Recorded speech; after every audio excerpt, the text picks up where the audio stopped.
What's up, everybody? Welcome to another episode of the Surf and Sales podcast. I'm Scott Leese, one of your two co-hosts, along with my good friend and partner, Richard Harris. What's up, Richard?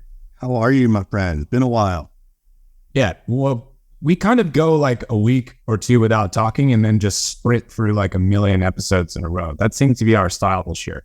If it weren't for the podcast, we probably would only talk like once a month. That's probably true, although I would take most of the blame for that. That's okay. I'll give you the blame. I did randomly call you yesterday, though. Yes, you did, and I appreciate it. Yes. See what a loving friend I am? I know. When it suits you. When it suits anyone, right? Yeah. We are going to be joined today by a practitioner in the field, in the front lines, selling software right now, mid-market account executive over at Greenhouse Software. Our friend and multiple-time Surf and Sales alum who's got some interesting perspective on career growth, breaking into sales, and how some exposure to events and communities and so forth really helped shape her. Name's Kaylee Chappelow, and we will introduce her in just a second. But prior to that, Richard's going to read us a little something from our good friends and sponsors, HubSpot. Absolutely want to thank our friends over at HubSpot for the HubSpot Podcast Network and including us there. And want to let you know, if you didn't know this, not a lot of people doing this, but, they've integrated some AI into HubSpot. I don't know if a lot of companies are knowing that they should do that yet. But ironically, I think they do. The cool thing I do like about what they're doing over there, though, is that it is doing all the research. It's pulling reports and helping to summarize that information, help you create some content. So even though we're winding down summer, if you're going away for a little bit, it can help you craft some content because you kind of have that vacation brain going on. So it can get you started on some content that you might want to continue to use and work on. And it does save a decent amount of time. If you could save, a couple hours a week, 2 or 3 hours a week, what could you do with that extra time to drive more revenue? That's a big piece of what HubSpot's CRM does. So please go check out HubSpot.com. We appreciate it and appreciate them. Scott, back to you in the studio.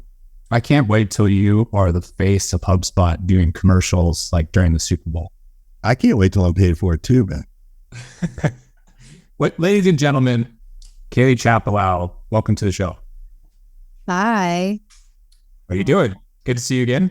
I know. Good to see you. I was saying, I feel like I'm hanging out with like my uncle and my older brother. Yeah, and we'll let the audience decide which one is which. We've already talked about it internally, but feel free to message one of the three of us and give your best shot what the guess is. Tell everybody a little bit about Greenhouse in case they don't know and what your role as a mid-market AE means. Sure, yeah. So Greenhouse is a hiring system. So every company has to hire. We're the system they use to track all their applicants, post their jobs out to job boards. And then Greenhouse has a really big emphasis on DE&I and making sure that people are removing bias in the process and making sure that they're hiring people who are the best fit for the job, which aligns a lot from like a values perspective of my own thoughts and beliefs. So it's a really cool company. As an AE, I'm doing all the product demos and negotiations and, maintaining relationships. So what I find interesting about your career so far is you've been at 3 places, at least that are listed on LinkedIn. Every single place you've been at for like 2+ years. You're not quite at 2 years, but you're approaching 2 years. That's pretty rare, actually. And all of these, well, 2 of the 3 at least, kind of cross over with like really kind of screwed up times, like COVID, tech recession, all this kind of stuff.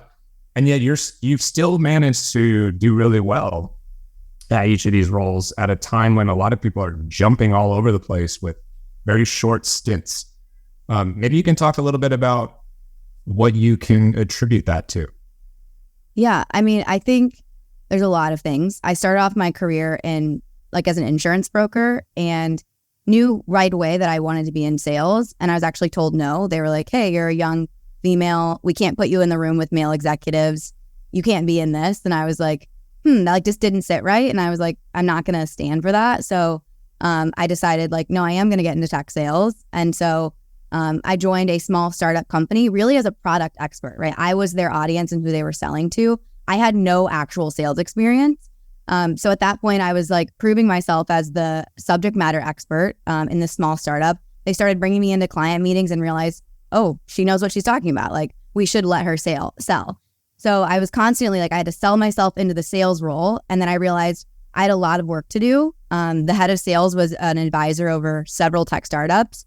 So Scott, that's how I found you, is I joined your Scotty Little Sales Club that, you know, gave me the resources to really learn. And I really attribute like building your own craft and honing on your sales skills to the success that I've had and how I've been able to jump to now one of the top performing mid-market reps in just, you know, a few years, through the various companies. So I feel like it's a lot of it is, you know, taking the time to really build your craft. Like Chris Orlov, he was the, you know, CRO at Gong. He always talks about building your skill and how important that is. And no one will do that for you. Like, I had to take the onus of spending a lot of hours outside of my normal job, building and crafting and learning how to sell, negotiate, do demos. I was practicing with like my family and my friends, and that allowed me to sell really well at Risk Genius, and they were acquired. And then I interviewed at Greenhouse and got the job when they usually promote internally, and I didn't have to start out in the SMB space. I was put in right in the mid-market space. So that's probably one of the biggest things that I attribute to the success I've had. A lot of things in there, Richard, but lots of extra effort, lots of investing in self, lots of practice, all sorts of things that the best of the best do, right? So I have a question. Where did the fire in the belly come from? Like, I can't imagine it was just that one meeting with the insurance people. Like, were you this way about your grades in school? Were your parents like, oh, yep, Kaylee's just going to go for it? Like, where's that come from in you? Richard, you're so good at sales, aren't you? Diving deep here to the root cause. I've always had this like fierce drive and independence. And I think a lot of it stems from, I was not raised in like a traditional home. Like, I had a lot of turmoil and trauma. And for me, what I did was I like became a perfectionist, and that's how I like dealt with all of the things that I dealt with as a child. Lots of parents, like, they had a very toxic relationship. They couldn't really give me the time and the attention. I was severely unsafe all the time. So for me, I was going to create a better life for myself. I was going to put my head down, be the best. So I was fourth in my class. I graduated with 44 hours of college credit. Like, I was going to do it, and that's continued to drive me. Now it's a little bit different because I have a wonderful life. Like, I have a safe space. I feel I live with roommates and have like a home for the first time. I'm about to move to New York City with my partner. So I'm not like driven so much by like, uncertainty and fear and safety that I like was trying to get early on. But now what I'm driven by is like, I've seen all the hard work in my career and all the effort pay off every opportunity that comes up.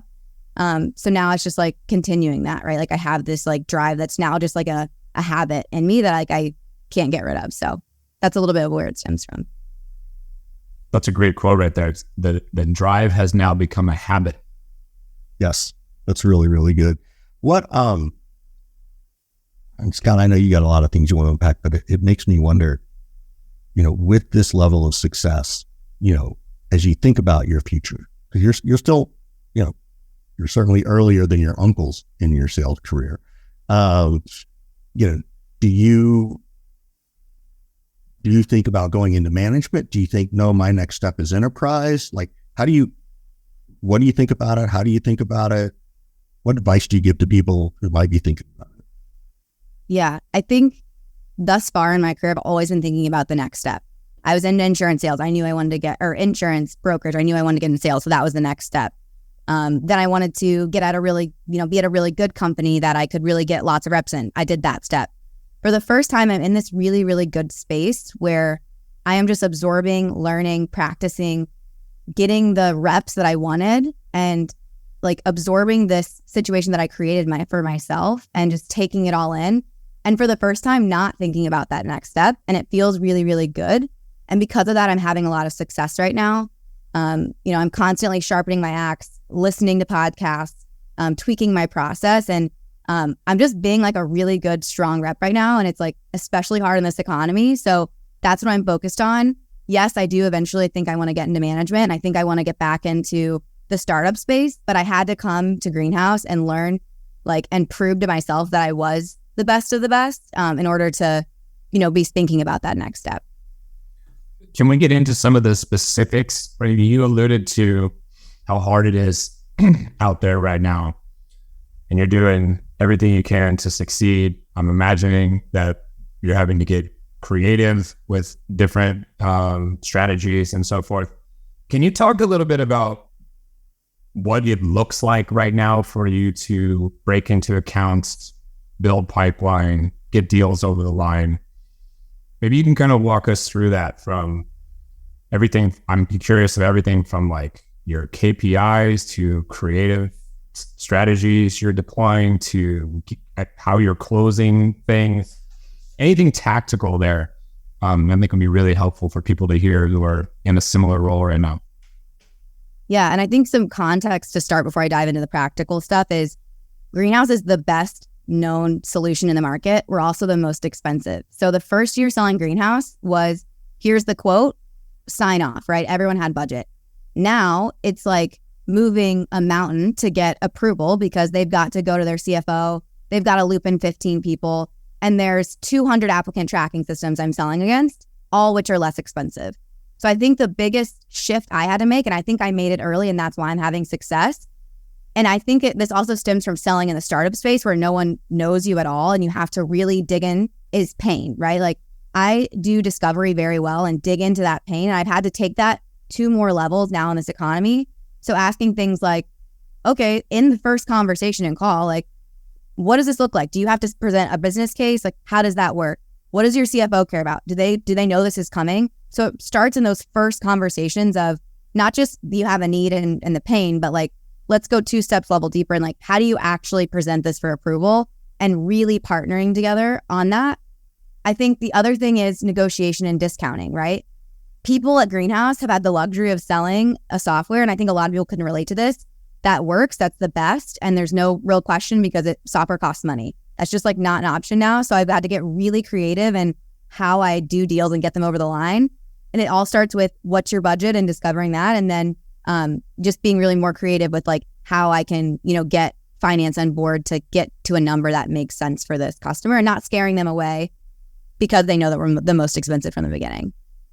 I think everybody can relate to that, except for the part where you said you have the best product in the market. Because I think there's a lot of people out there that, they're being honest with themselves, do not have that and cannot say that. So you're talking about getting creative with discounting and budget and all that kind of stuff.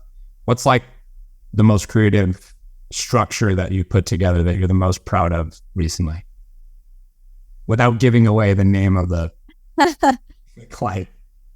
I think the situation comes to mind where they were I dug into multiple products that they were using, not just their applicant tracking system. So getting creative and let's look at your holistic spend and what can we remove from that, instead of just head to head. Are we gonna be more than the vendor you're using? What do we do that your vendor doesn't? So I found a deal where they had 2 other tools that I had never even heard of that were $20K, and that plus their applicant tracking system was almost double what Greenhouse would be. So for the first time in my life, I got to say, we're going to be the least expensive option and you still get the best product in the marketplace. So I think just getting creative and thinking about, okay, not only what are you spending in this area, but holistically as a business, where are you putting your money and how could we potentially help save other places? That's the sweet spot. I have the best product and I have the best price. Yeah. How do you it's interesting when you're battling the incumbent, right? And maybe in this situation or another, how did you even get them to pay attention to you, right?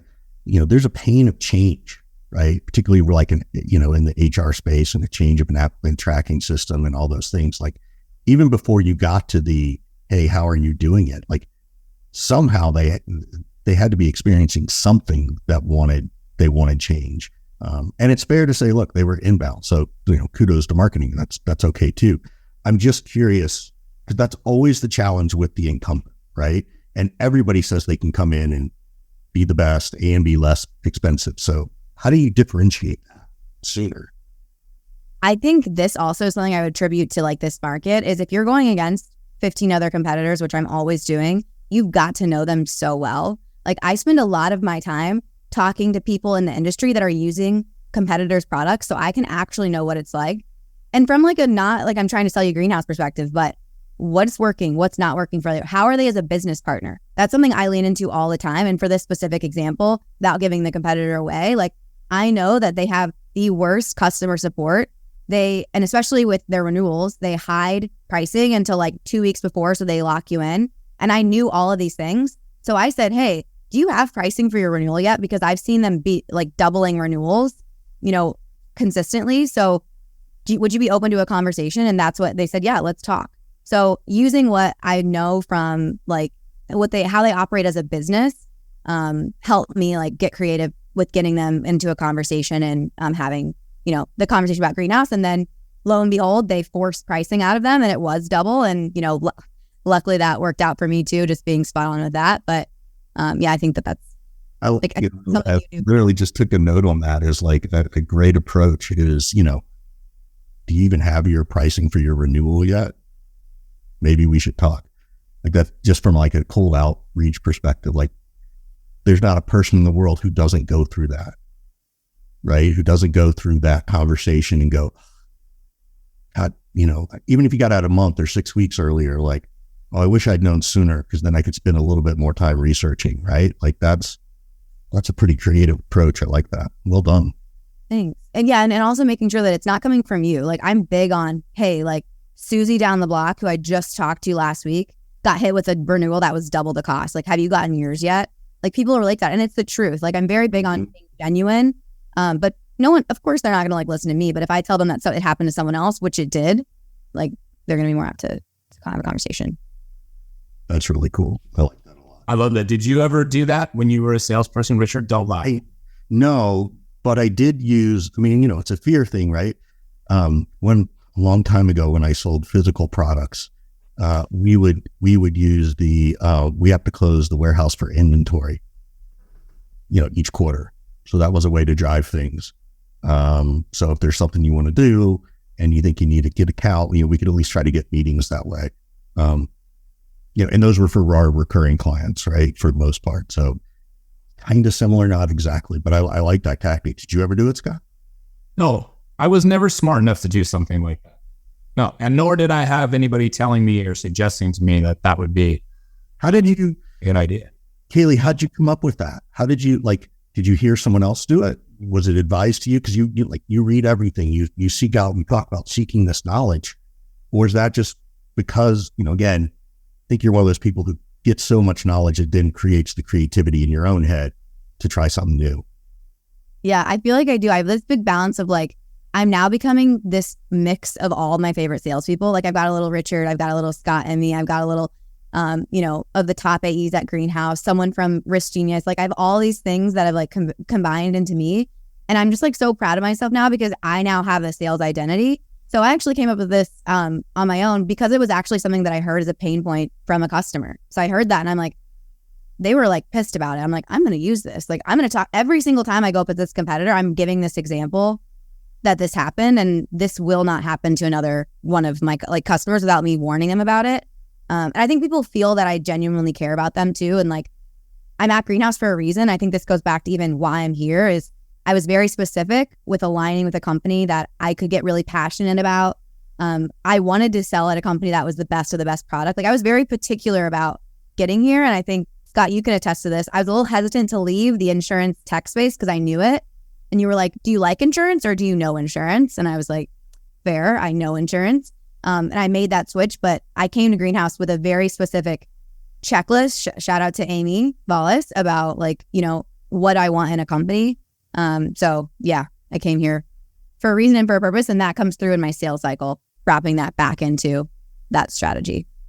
I love that she said that she's created like her own sales identity by picking bits and pieces off of everybody else that she, has heard from or admires or whatever. That's great. That's really good. We could dig into that. It's like building an avatar for herself. Yeah. Sales identity versus your brand, right? Those are two very different things. I like that. We're going to pause for a second, Kaylee. And I want to come back and ask you to define your sales identity in a second, right? Before we do that, I want to talk about our good friend, Mr. Mark Roberge. He's been a guest on our podcast. And like Kaylee, he's been an advisor to Scott and I. He will take our calls and he'll take meetings and, genuinely give us his time. If you don't know him, he was the founding CRO over at HubSpot. He also has a podcast called The Science of Scaling that's on the HubSpot Podcast Network. He's also a lecturer at the Harvard Business School, co-founder of Stage 2 Capital. So I don't know why you wouldn't want to listen to this podcast. I know, Scott, you're not talking at Harvard yet, are you?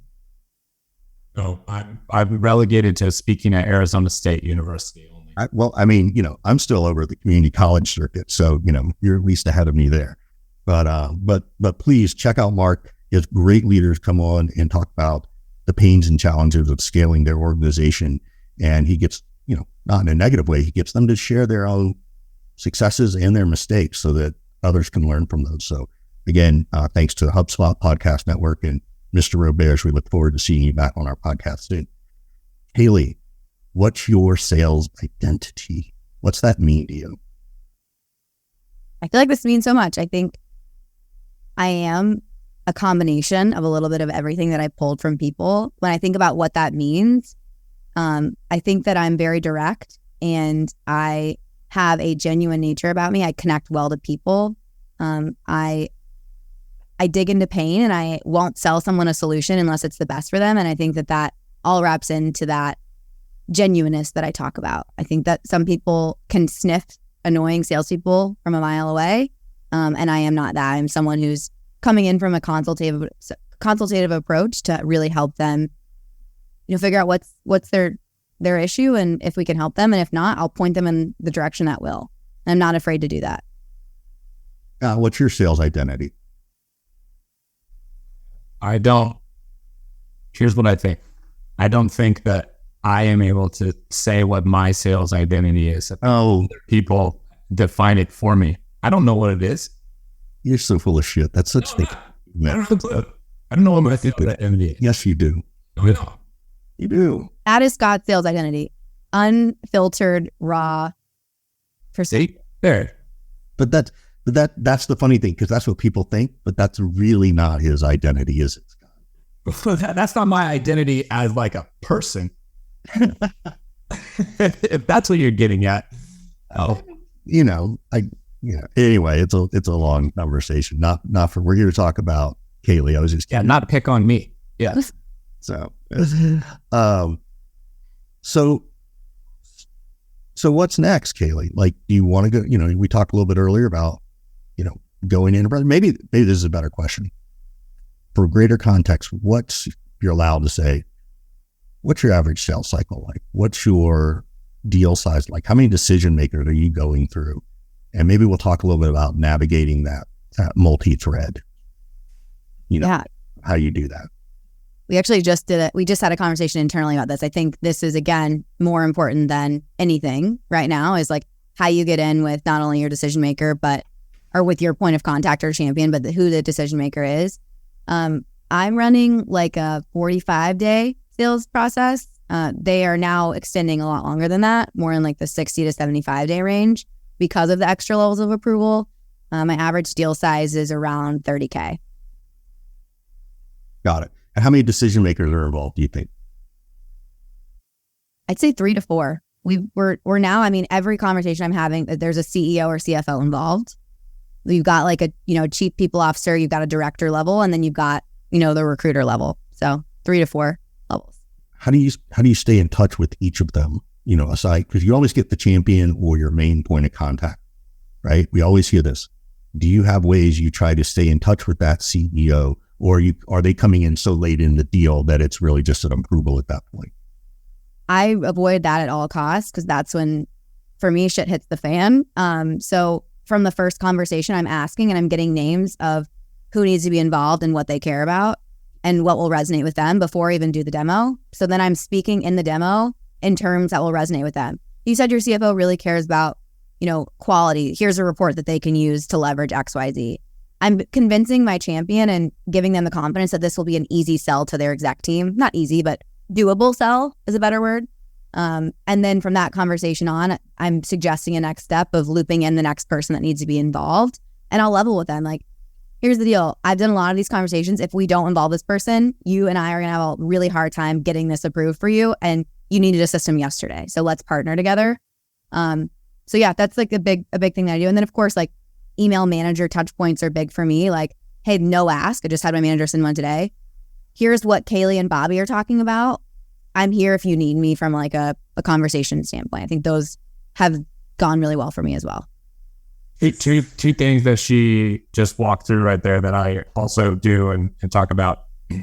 She just leveled with people. Like, okay, this is what's going to happen when you go try to do this like on your own. And she positioned it as you and I are going to have trouble. She turned that first person champion or whatever into like a partner, like a team. And it's like, hey, how are we going to help you get this like done? Two things that I talk about all the time that she just touched on. Go ahead, Kay. No, I think that's important. I just had a deal that I actually last minute, a SVP of sales came in and tried to kill the deal. And I knew he was going to, that there's an option, right? Because I knew early on that this was going to the CEO, but the CEO really cared about what the SVP of sales thought. So I had Sean Murray, who, Scott very well, ready to engage this SVP of sales who was not going to kill this deal at the last minute. And he emailed him and we were able to get it across the finish line. But I wouldn't have been able to have an insight into that unless I had asked those questions and had a good understanding of how their organization worked from the beginning. Yeah. We, as you know, we are prepping for Surf and Sales once again. I've had a couple conversations this week where people were sort of essentially asking, like, is this worth going to? Is it right for me? What would you say to people that are considering going to Surf and Sales? What should they expect? I would say, one, they're not wrong and like there's this mysterious like aura around Surf and Sales, because I remember feeling that way. Like I was like, I really like Scott and Richard, but like, what are they doing putting on this conference in Costa Rica? Like, I don't know what this is about. We still ask that question all the time. Yeah, I think, but it's like the best conference I've ever been to. It obviously was life-changing for me. And I think it came at a time where I was trying so hard to control everything in my life, trying to get a new job, had just gotten told no, which is funny enough. They told me no because I was too invested in the money as a salesperson, which I thought was interesting. But I was like, you know what? I'm laying that down. And I found out about Surf and Sales. I won the trip through a contest, and showing up, I had no idea what to expect. I didn't even know there was a group me. Because I was last minute, wasn't in the group me and didn't see an itinerary. And the things that I took away were like, big conferences should be banned because this is how a conference should be ran. It was a chance to form meaningful relationships. One ended up being now my life partner, which is not normal, but it did happen to me. Not normally part of the curriculum. Right. But hey, things happen. But it happened. But it's a chance to like form meaningful relationships, and also like such a chance to like have intrapersonal reflection and figure out what it is what drives you, what do you care about, surrounded by like-minded sales individuals at all levels. Like that's so unique. I remember talking with VPs. I remember talking with CEOs and founders, and also other AEs like myself. And also just like being in a remote location really does like travel and adventure, I think, is a part of who I am. And being in Costa Rica, it just opens your heart and your mind in a way that you just can't get at a normal conference. And that's like something that you can't put into a website or put into like a description, but it's so true. So long-winded answer, it's like, go, like apply, pay for it, do it. Little bit different energy in Costa Rica than, the Marriott in Kansas City. Yeah, I would say. And I mean, I think of like one more thing on like I can remember like 7 specific individual conversations from Surf and Sales that have guided my life. Like I remember, Scott, me and Richard were on the beach, and you picked up a sand dollar and gave it to me, and I still have it. And you said, you just have it, and I know that. And like that confidence, and that's like carried me as well. So those little in the between moments, I think, are what you don't get at a normal conference that really make up the DNA of surf and sales. Yeah, it was apparent to Richard and I when we first met you, like, wow, Kaylee is really good and is going to be good. And that was why I was like, yeah, you just have the it kind of factor. So it's been awesome to see you continue on, do well, by the way, for a friend of ours at Greenhouse. We both know Sean Murray. I've known him for quite a long time. So Yeah, keep rocking, Kaylee. What can we do to help you? We always kind of wrap up the show with that question. How can we be helpful to you? Do you have any questions for us? And then we'll get out of here. I just think like keep doing what you're doing. Like you both inspire me and so many people with your platform. And I think going back to the sales identity, both of you talk about things that need to be talked about that maybe other people don't. And even with others out there trying to replicate that style, it's still not the same. So, just like keep doing it. Like, I'm soaking in every second and moment and, post. And I think a lot of people are out there as well. Well, thank you for that. We appreciate the support. It is definitely challenging sometimes to continue to grind away and find things to talk about and just kind of keep going because it's a lot. It's a lot of work. I got like 20 things off this one, so we'll obviously attribute them to you, Kaylee. But I'm like, top 20 quotes from Kaylee's Surf and Sales podcast episode. There's your next quotes, Richard. There could be. I was actually writing a post earlier today about the 10 new commandments of sales, and I think Kaylee's given us 20. So here we go. All right, Kaylee, how can people get in touch with you if they want to say thanks or just maybe get some advice from you? LinkedIn. And I actually love doing this to other people. So I hope people actually do reach out. It means a lot when people like take something away or want to have a follow-up conversation. I did this with every single person, Scott, you brought on for Tequila Tuesdays. I was in their DMs on LinkedIn, telling them what I liked and thanking them. And that like also expanded into a lot of networking opportunities and conversations for me. So, yeah. Everybody should listen to her and learn from her. Kaylee Chappelow, everybody. Thanks so much for joining us on Surf and Sales Podcast. We'll see you again next time. Thanks, Kaylee. Bye.